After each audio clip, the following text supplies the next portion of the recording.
Hello everyone, welcome to NS engineers Adda. और आज हम डिस्कस करने वाले हैं सॉइल मैकेनिक्स के इम्पोर्टेंट टॉपिक और इसका जो सिलेबस है वो सिलेबस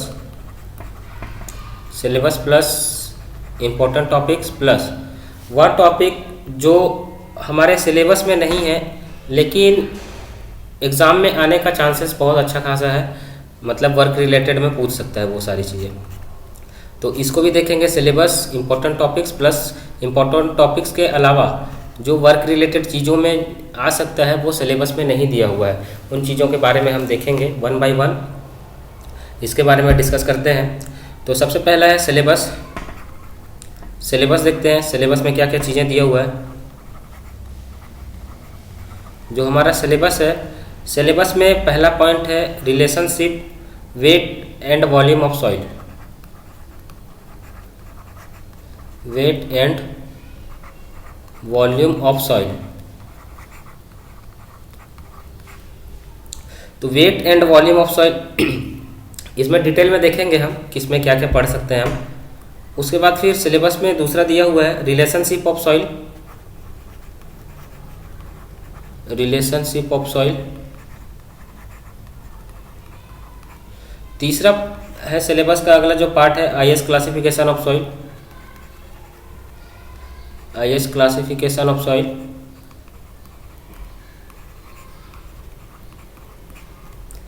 चौथा है इंडेक्स प्रॉपर्टी।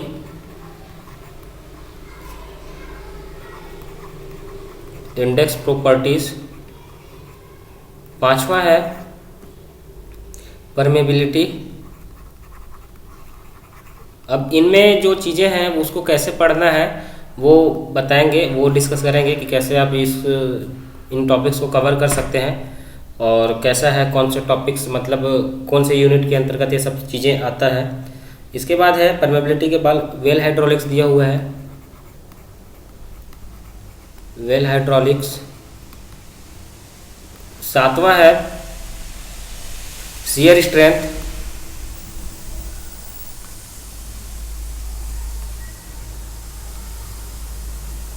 आठवां है earth pressure.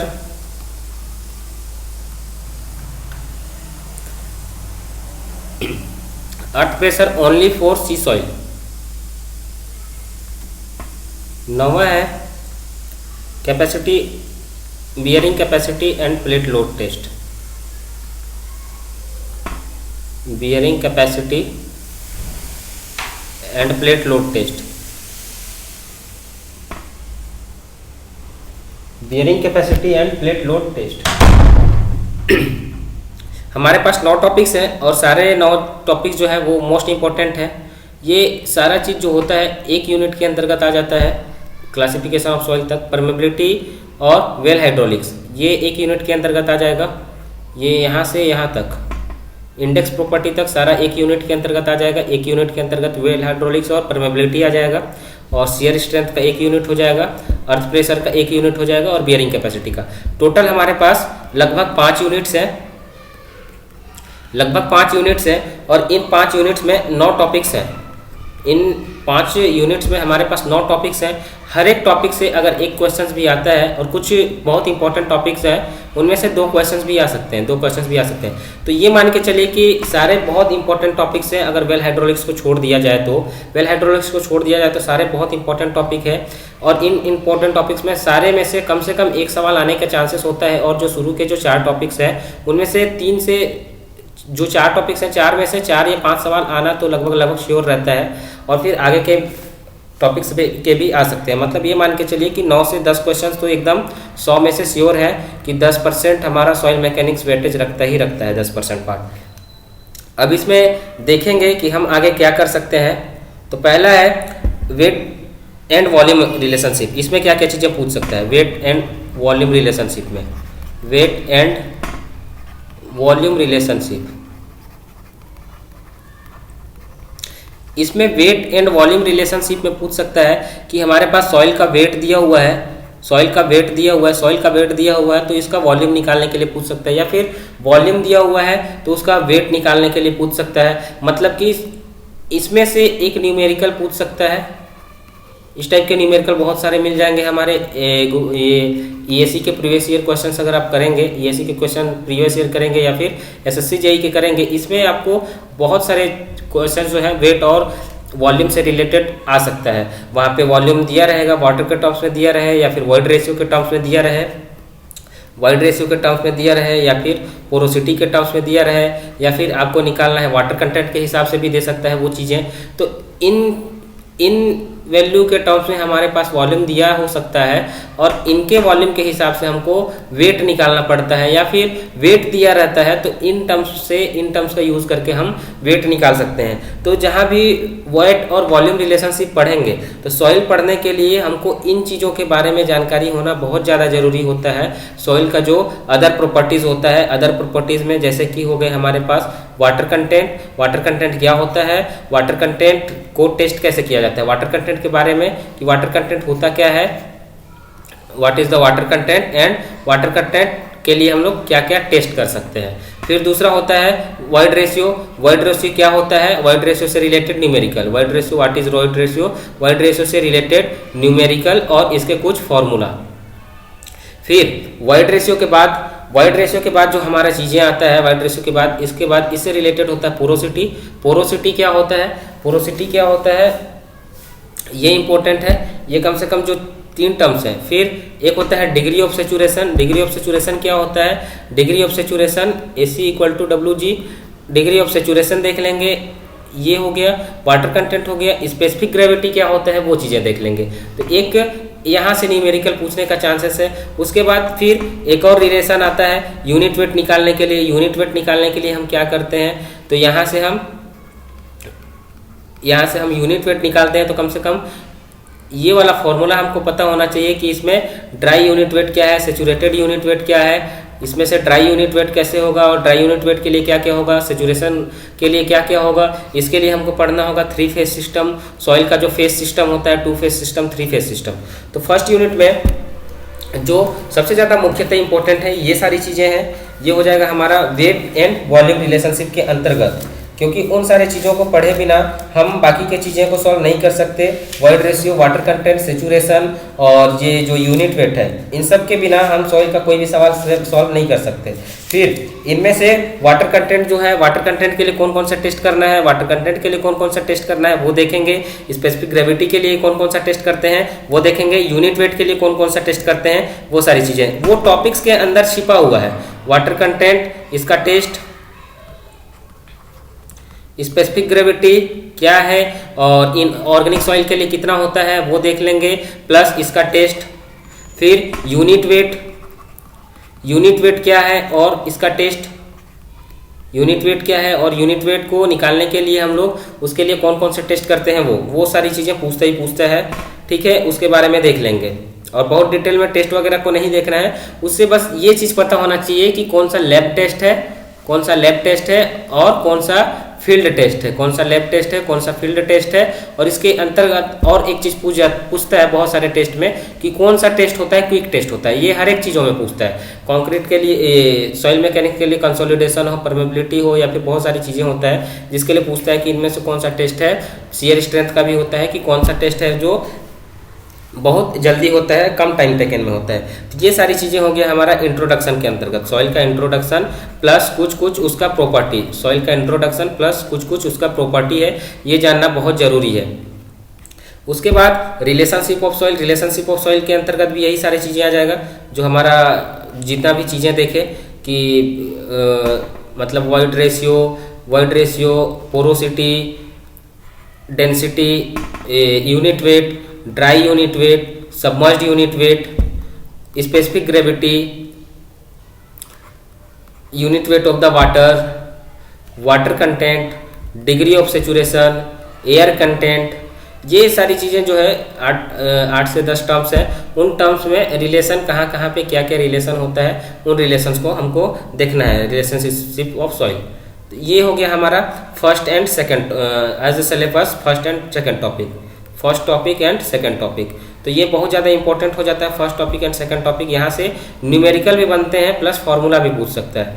Numerical plus direct formula, numerical plus direct formula और जो न्यूमेरिकल होगा वो फॉर्मूला बेस्ड, ऐसा नहीं कि बहुत ज़्यादा एकदम हाईली कॉन्सेप्चुअल, बहुत ज़्यादा लंबा सवाल जो है वो बार बार उसको ट्राई कर रहे हैं, फिर वेट कर रहे हैं, फिर उसका वॉल्यूम दिया है, इस टाइप का जो बहुत लंबे सवाल होते हैं वो भी नहीं करने हैं। वन लीनियर कि वाइड रेशियो इतना दिया हुआ है, 30% दिया हुआ है, तो उसका पोरोसिटी कितना होगा, या पोरोसिटी दिया है तो वाइड रेशियो कितना होगा, plus W G is to AC। यहाँ से बहुत सारे क्वेश्चंस पूछे जाते हैं, बहुत सारे एग्जाम में पूछा गया इस रिलेशनशिप से, तो ये भी बहुत इंपॉर्टेंट होता है। प्लस ये वाला जो चीज़ होता है gamma equal to gamma W G plus AC upon 1+E, यहाँ से न्यूमेरिकल पूछ सकता है।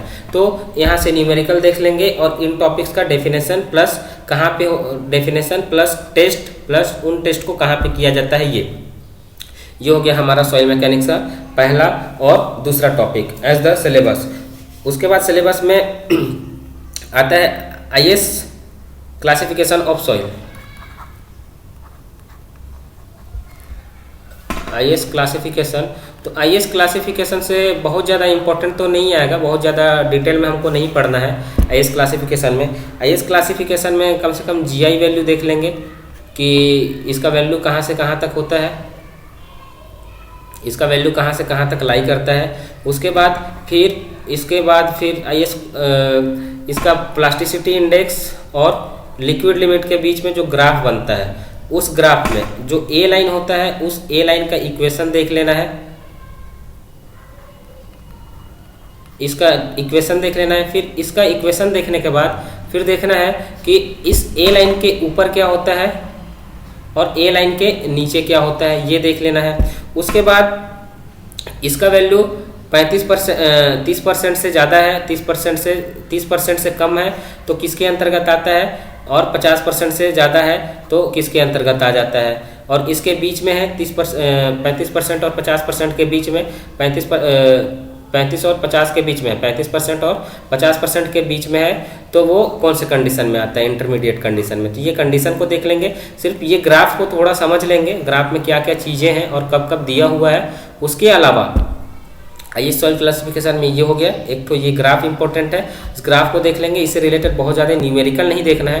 फिर जो हमारा टाइप्स ऑफ सॉइल होता है, जैसे कि सॉइल को क्लासिफाइड किया गया है उसके साइज़ के अकॉर्डिंग, इस क्लासिफिकेशन में साइज़ के अकॉर्डिंग मुख्यतः किया गया है कि 4.75 mm से ज़्यादा होता है, कम होता है और यहाँ से पास हो जाता है। उसके बाद 75 माइक्रोन से रिटेन होता है, तो उसको क्या किया जाता है, 75 माइक्रोन से पास हो जाता है तो उसको क्या कहते हैं। फिर इधर 2 माइक्रोन से पास हो जाता है तो उसको क्या कहते हैं। तो ये जो है, ये जो साइज़ है, साइज़ में जैसे कि हमारा आता है सैंड, फाइन सॉइल जिसको बोलते हैं, फाइन ग्रेन सॉइल बोलते हैं। फिर एक होता है सैंड के बाद आता है सिल्ट, सिल्ट को M से शो किया जाता है, इसको सैंड से शो किया जाता है, इसके ऊपर वाले चीज़ों को ग्रेवल होता है उसको G से शो किया जाता है। तो इसमें नामकरण भी पूछ सकते हैं, नामकरण भी याद रख सकते हैं कि इस साइज में है तो उसका नाम क्या होगा, ठीक है।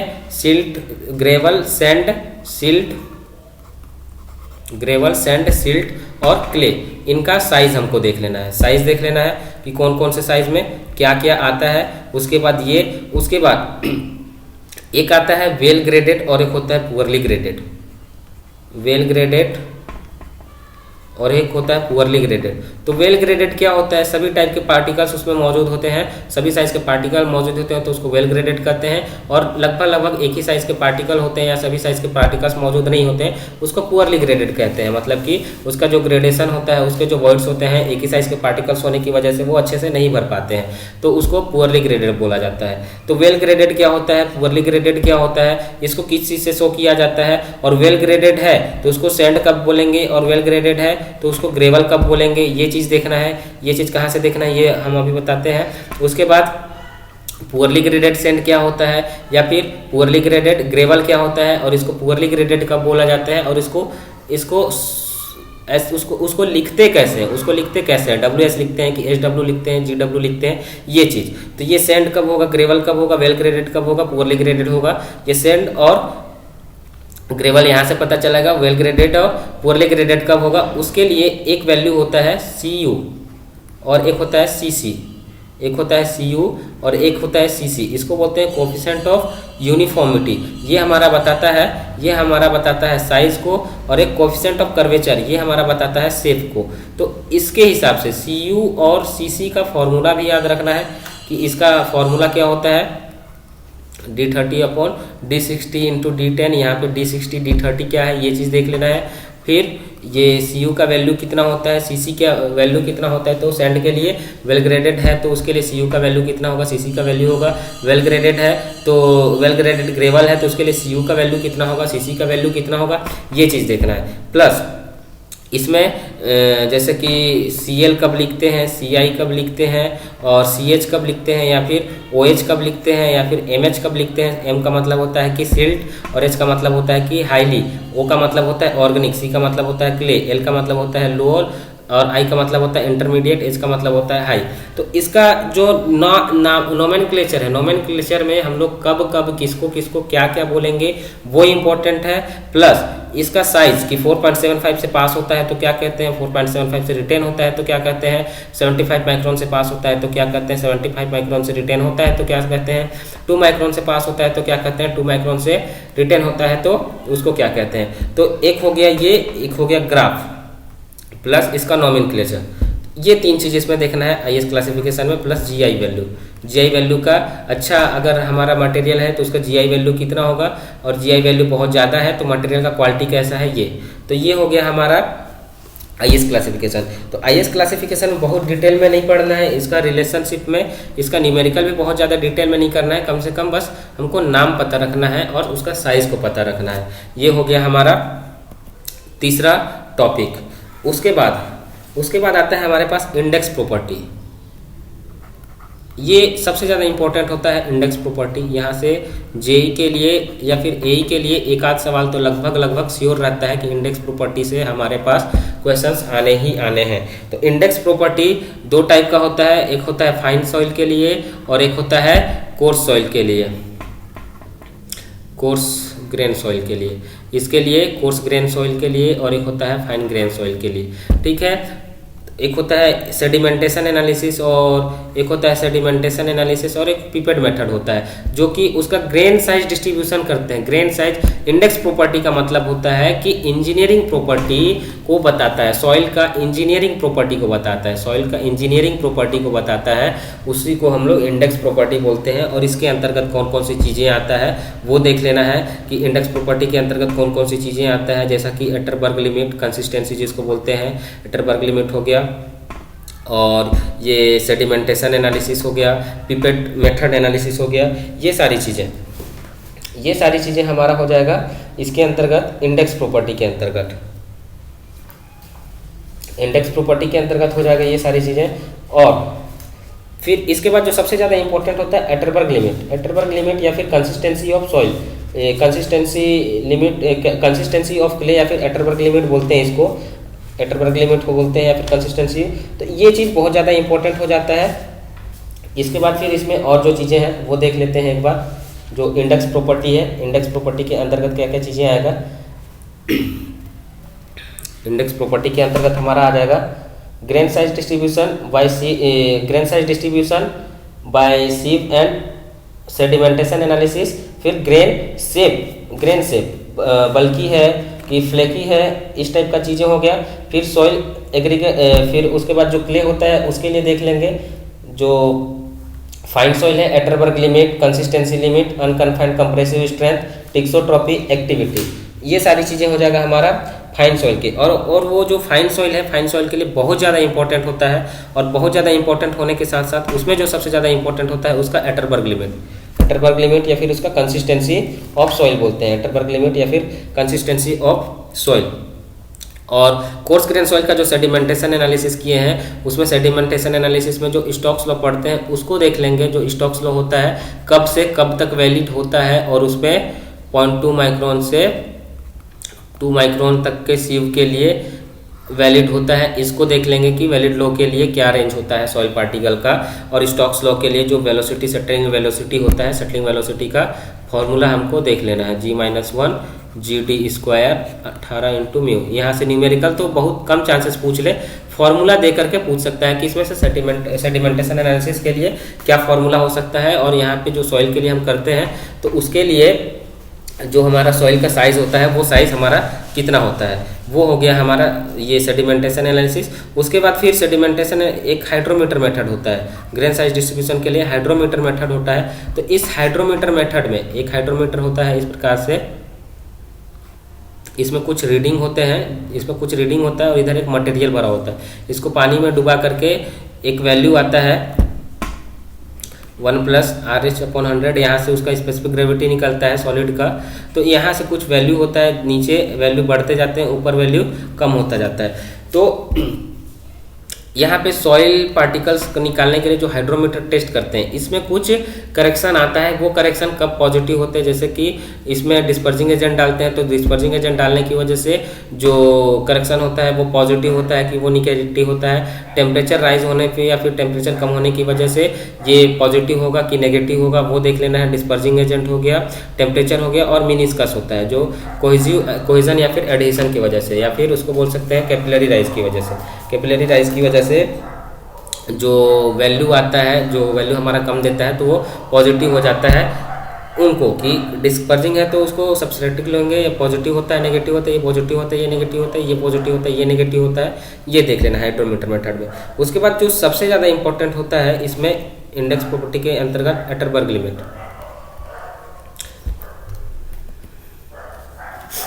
एटरबर्ग लिमिट होता है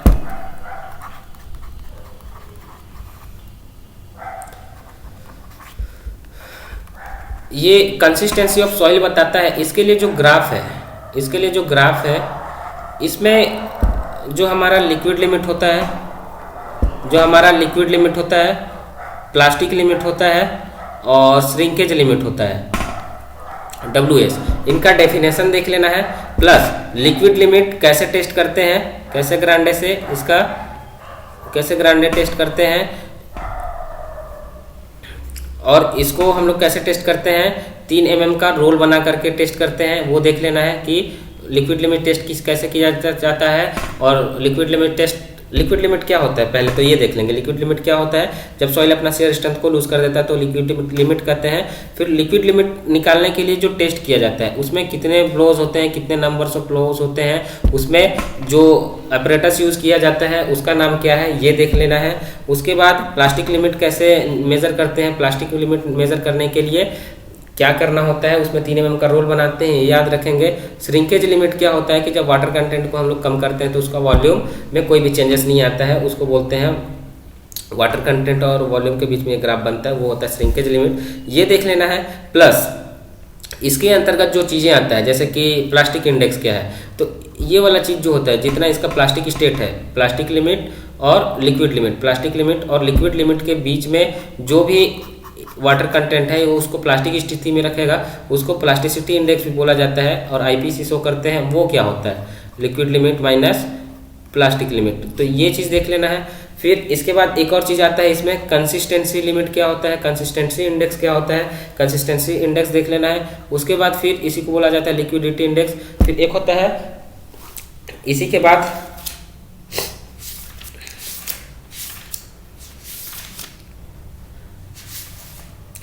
प्लास्टिसिटी इंडेक्स हो गया, कंसिस्टेंसी इंडेक्स हो गया, उसको कंसिस्टेंसी बोलते हैं। और एक होता है लिक्विडिटी इंडेक्स, एक होता है लिक्विडिटी इंडेक्स, उसको IL से शो किया जाता है। इसका कम से कम फॉर्मूला देख लेना है कि क्या क्या इसका फॉर्मूला होता है। फिर इसके बाद फिर इसमें आता है एक टफनेस इंडेक्स, टफनेस इंडेक्स आता है IT टफनेस इंडेक्स, ये हमारा CSEB में भी पूछा गया था टफनेस इंडेक्स। उसके बाद फिर एक होता है फ्लो इंडेक्स IF।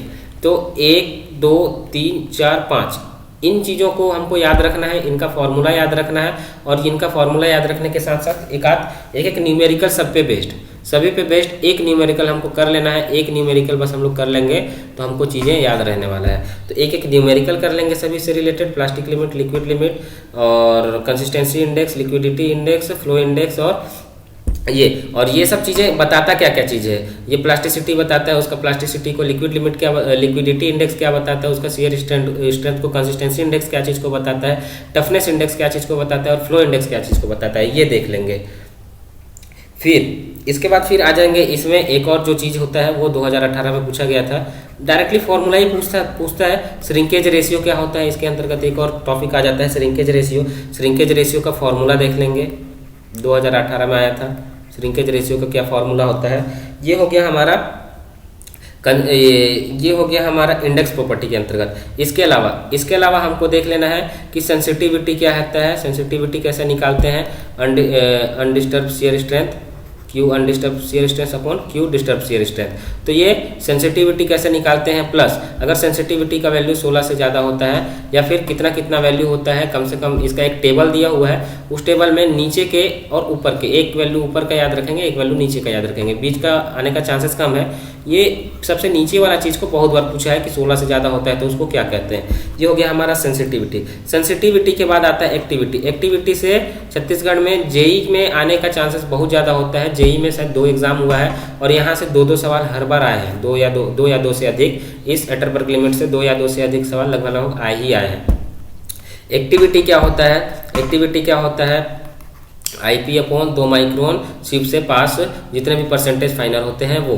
तो एक्टिविटी कैसे निकालते हैं, प्लस एक्टिविटी का जो रेंज होता है, एक्टिविटी का जो रेंज होता है 0.75 से कम, 0.75 से 0.75 से 1.25 तक और 1.25 से ज़्यादा। तो इसका जो रेंज होता है उस रेंज में हम सॉइल को कब एक्टिव कहेंगे, कब नॉर्मल कहेंगे, कब इनएक्टिव कहेंगे, ये चीज़ें हमको याद रखना है। इतना ही याद रखना है इसमें से।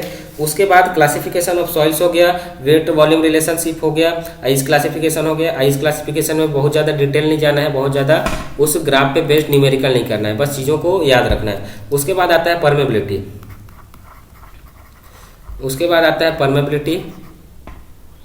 परमेबिलिटी क्या होता है, परमेबिलिटी में Q = KIA, ये वाला चीज़ देख लेंगे।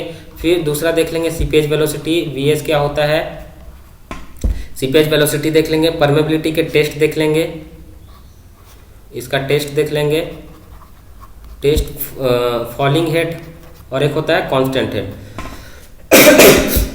फॉलिंग हेड फाइन ग्रेन के लिए किया जाता है, कांस्टेंट हेड कोर्स ग्रेन के लिए किया जाता है। मतलब C से चालू हुआ है, F से चालू हुआ है कि टेस्ट किसके लिए करते हैं, फाइन ग्रेन सॉइल के लिए, और कोर्स ग्रेन सॉइल के लिए कौन सा हेड टेस्ट किया जाता है। उसके बाद फाइन ग्रेन सॉइल के लिए या फिर falling head test permeability test करते हैं तो उसके लिए फॉर्मूला क्या होता है, कांस्टेंट हेड मेथड से परमेबिलिटी टेस्ट करते हैं तो उसका फॉर्मूला क्या होता है, ये देख लेना है। इसमें बहुत ज़्यादा चीज़ों को नहीं देखना है। प्लस ये इसका टेस्ट कब किया जाता है, किसके लिए किया जाता है, और उसका फॉर्मूला, 3 चीज़ देखना है दोनों टेस्ट के लिए। उसके बाद परमेबिलिटी का कुछ फॉर्मूला है, एक एलन हेजन मेथड है, एक कॉन्जी कारमान मेथड है। दोनों का फॉर्मूला याद रखेंगे, दोनों का फॉर्मूला को देख लेंगे, याद रखेंगे। प्लस जो सॉइल का होता है टेबल कि ग्रेवल है तो परमेबिलिटी का कितना होगा, सैंड है तो सैंड के लिए परमेबिलिटी कितना होगा, सिल्ट है तो सिल्ट के लिए कितना परमेबिलिटी होगा, क्ले है तो क्ले के लिए परमेबिलिटी कितना होगा, सेंटीमीटर पर सेकंड में दिया हुआ है एक टेबल। तो उस टेबल को सभी लोग याद रखेंगे। यहाँ पे एक बार ग्रेवल 1 सेंटीमीटर से ग्रेटर, 1 सेंटीमीटर से 1.10 की पावर -2, 10 की पावर -2 से 10 की पावर -6 और 10 की पावर -6 से लेस। तो ये उसका रेंज है, आप लोगों को मिल जाएगा, आपके नोट्स में होगा, सभी के पास लिखा हुआ ये सारी चीज़ें। तो ये वाला वैल्यू को भी याद रखेंगे परमेबिलिटी में। उसके बाद फिर जो हमारा पैरेलल होता है, जो हमारे पास होमोजीनियस सॉइल होता है, होमोजीनियस सॉइल में K1 K2 K3 homogeneous soil में ये इसके पैरेलल होता है, ये पैरेलल होता है। तो जो हमारा इक्विवेलेंट K होता है, K1 H1 plus K2 H2 plus K3 H3 upon H1 plus H2 plus H3 करते हैं, तो वो वाला फॉर्मूला देखना है। प्लस इसके परपेंडिकुलर, ये पैरेलल वाला हो चुका है, एक परपेंडिकुलर हो गया कि इसके परपेंडिकुलर में वाटर आता है तो इसका इक्विवेलेंट K वर्टिकल कितना होगा, K वर्टिकल कितना होगा, K हॉरिजॉन्टल कितना होगा, और K वर्टिकल और K हॉरिजॉन्टल में कौन सा ज़्यादा होता है, कौन सा वैल्यू ज़्यादा है वो देख लेना है। प्लस के इक्विवेलेंट, के वर्टिकल और के हॉरिजॉन्टल दिया हुआ है, तो के वर्टिकल और के हॉरिजॉन्टल दिया हुआ है तो इक्विवेलेंट के कैसे निकालते हैं वो चीज़ देख लेना है। तो परमेबिलिटी में इतना देखना है। परमेबिलिटी का टेस्ट कांस्टेंट है और टेस्ट को कब किया जाता है वो बहुत ज़्यादा न्यूमेरिकल नहीं करना है, उस पर बहुत ज़्यादा अंदर तक नहीं जाना है। सीपेज वेलोसिटी और वेलोसिटी में क्या रिलेशन है वो, और परमेबिलिटी का वैल्यू कब कब कितना कितना होता है वो देख लेना है। उसके बाद हॉरिजॉन्टल परमेबिलिटी होता है और एक वर्टिकल परमेबिलिटी होता है। ये हमारे पास जो सॉइल है, होमोजेनियस सॉइल है, इसमें रिलेशन देखना है। तो ये सब इंपॉर्टेंट चीज़ें हैं। इसके बाद जैसे कि न्यूमार्क चार्ट वगैरह दिया हुआ रहता है, वो सब कोई पढ़ते भी नहीं है। स्ट्रेस डिस्ट्रीब्यूशन वो सब जेईई एग्जाम के लिए आता भी नहीं है, वो एक प्रकार का टेंशन होता है, ठीक है, तो उसको नहीं पढ़ना है, वो सब चीज़ दिया भी नहीं है वैसे। उसके बाद फिर अगला आता है हमारे पास वेल हाइड्रोलिक्स आता है। वेल हाइड्रोलिक्स में कुछ नहीं देखना है। जो एक्वीफर होता है, एक्वीटार्ड होता है, एक्वीक्लाउड होता है और एक्वीफ्यूज होता है। एक्वीफ्यूज और एक्वीटार्ड और एक्वीक्लाउड, एसी, ये सारी चीज़ें हैं। इसका एक नंबर का डेफिनेशन, स्पेसिफिक यील्ड क्या होता है, स्पेसिफिक रिटेंशन क्या होता है, और कन्फाइंड वेल जो कन्फाइंड और अनकन्फाइंड, उसमें से फॉर्मूला देख लेंगे। डिस्चार्ज मेजर करने के लिए क्या फॉर्मूला होता है, कन्फाइंड वेल है या फिर अनकन्फाइंड वेल है, तो उसके लिए डिस्चार्ज का फॉर्मूला देखेंगे। नहीं भी देखेंगे तो दिक्कत नहीं है, उतना ज़्यादा लंबा फॉर्मूला आने का चांसेस वैसे कम है, वो नहीं आ सकता। स्पेसिफिक यील्ड क्या होता है, स्पेसिफिक रिटेंशन होता है क्या, ये सब देख सकते हैं, लेकिन बहुत ज़्यादा इंपॉर्टेंट नहीं है जेईई के पॉइंट ऑफ व्यू से, बहुत ज़्यादा इंपॉर्टेंट नहीं है। इसमें से ये चीज़ देख लेंगे, ये जो 4 डेफिनेशन है, एक्वीफ्यूज, एक्वीटार्ड, एक्वीक्लाउड और एक्वीफर, इसका एग्जाम्पल कि कौन सा एक्वीफर आएगा, कौन सा एक्वीटार्ड आएगा, कौन सा एक्वीक्लाउड आएगा, कौन सा एक्वीफ्यूज आएगा। वेल हाइड्रोलिक्स में ये देखना है। उसके बाद फिर वेल हाइड्रोलिक्स में जो पंपिंग इन टेस्ट करते हैं, वेल हाइड्रोलिक्स में जो हम लोग परमेबिलिटी करते हैं, तो परमेबिलिटी करने के लिए पंपिंग इन टेस्ट होता है और पंपिंग आउट टेस्ट होता है। वो एक फील्ड मेथड होता है, बस नाम याद रखेंगे कि फील्ड मेथड क्या होता है परमेबिलिटी के लिए, वो हो गया। उसके बाद परमेबिलिटी के बाद जो सिलेबस में नहीं दिया है उसको मैं ऐड करना चाहूँगा। कंसोलिडेशन यहाँ पे पढ़ लेंगे, कंसोलिडेशन का टेस्ट और कंसोलिडेशन में जो सेटलमेंट होता है, सेटलमेंट के फॉर्मूला को देख सकते हैं। सेटलमेंट के फॉर्मूला से रिलेटेड पहले सवाल आ चुके हैं। कंसोलिडेशन में कंसोलिडेशन सेटलमेंट होता है, उसको देख सकते हैं थोड़ा सा। कंसोलिडेशन टेस्ट करने का क्या क्या फॉर्मूला होता है, कंसोलिडेशन के फॉर्मूला देख सकते हैं। उसके बाद कंसोलिडेशन में इतना ही हो गया। और कंसोलिडेशन का यूनिट, कंसोलिडेशन से रिलेटेड टीवी और सीवी और टी और डी, इसमें रिलेशन देखना है और ज़्यादा कुछ नहीं देखना है। इसमें जो कंप्रेसिबिलिटी होता है, सीसी होता है, एवी होता है, वो सब को छोड़ सकते हैं, वो सब नहीं आएगा। लेकिन ये सेटलमेंट वाला चीज़ है, ये थोड़ा सा इंपॉर्टेंट हो जाता है work related point of view से, क्योंकि कोई भी स्ट्रक्चर बनाना है हमको तो सॉइल में ही बनाना है, तो वहाँ पे सेटलमेंट निकालना जरूरी होता है। तो ये चीज़ों को हम लोग देख सकते हैं, TV, time factor, CV, consolidation और ये। और फिर इसके बाद कंसोलिडेशन के अलावा जो नहीं दिया है, इफेक्टिव स्ट्रेस को थोड़ा सा देख सकते हैं। इफेक्टिव स्ट्रेस को देख सकते हैं और सीपेज को थोड़ा अच्छे से देखेंगे। सीपेज को बहुत अच्छे से देखेंगे क्योंकि सीपेज हमारे लिए बहुत ज़्यादा इंपॉर्टेंट है। जब भी हम डैम डिजाइन करते हैं तो जो सीपेज होता है उसमें जो एग्जिट ग्रेडियंट होता है, क्रिटिकल हाइड्रोलिक ग्रेडियंट क्या होता है, यहाँ से सवाल आना तो फिक्स है, क्योंकि इसके बिना तो कोई भी डैम डिजाइन नहीं होता है। तो सीपेज को देखेंगे, सीपेज बहुत ज़रूरी है। सीपेज से रिलेटेड कुछ फोर्सेस होते हैं, उसको देख लेंगे। क्रिटिकल हाइड्रोलिक ग्रेडियंट क्या होता है, हाइड्रोलिक ग्रेडियंट क्या होता है, इन चीज़ों को देखेंगे। तो सीपेज थोड़ा सा इंपॉर्टेंट है, जो सिलेबस में नहीं है वो। और एक कंसोलिडेशन इंपॉर्टेंट है। कंसोलिडेशन टेस्ट करने के लिए कौन कौन सा ये मेज़र किया जाता है। इसके बाद फिर हमारा अगला आता है शियर स्ट्रेंथ। तो शियर स्ट्रेंथ में ज़्यादा कुछ पूछने के लिए है नहीं। शियर स्ट्रेंथ में ज़्यादा कुछ है नहीं इसमें पूछने के लिए। इसमें जो मैक्सिमम है इसका टेस्ट पूछ सकता है कि CU टेस्ट क्या होता है, CD टेस्ट क्या होता है और UU टेस्ट क्या होता है, और कब कब किया जाता है। स्टेबिलिटी ऑफ डैम के लिए कौन सा टेस्ट किया जाता है, या फिर सैंड में है तो उसके लिए क्या किया जाता है। तो वो हम देख सकते हैं कि शियर स्ट्रेंथ निकालने के लिए कौन कौन सा टेस्ट किया जाता है। ट्राई एक्सियल टेस्ट है, वेन शियर टेस्ट है, और वेंसियर टेस्ट है, वेंसियर टेस्ट के बारे में एक एक लाइन देख लेंगे कि इसका फॉर्मूला क्या होता है और कौन से सॉइल में किया जाता है। और एक चीज़ इसमें और ऐड कर लेते हैं कि लिक्विड लिमिट फाइंड आउट करने के लिए किया जाता है, या फिर लिक्विड लिमिट इससे फाइंड आउट कर सकते हैं। फिर ट्राई एक्सियल टेस्ट कौन कौन से सॉइल के लिए किया जाता है, इसका जो 3 कंडीशन है। अनकन्फाइंड कंप्रेसिव स्ट्रेंथ टेस्ट क्या होता है, डायरेक्ट शियर टेस्ट क्या होता है। फिर डायरेक्ट शियर टेस्ट पढ़ने के बाद हम लोग देख लेंगे कि डायरेक्ट जो शियर टेस्ट जो होता है, डायरेक्ट शियर टेस्ट के क्या क्या लिमिटेशन है। ये हमारे एसीएस में भी आया हुआ था, डायरेक्ट शियर टेस्ट के लिमिटेशन क्या क्या होते हैं। तो शियर स्ट्रेंथ वाला चैप्टर पढ़ेंगे, तो शियर स्ट्रेंथ वाला चैप्टर पढ़ेंगे तो इसमें जो सबसे ज़्यादा ध्यान देने का बात होगा वो होगा शियर स्ट्रेंथ का टेस्ट, शियर स्ट्रेंथ का टेस्ट। उसके बाद आता है हमारा अर्थ प्रेशर।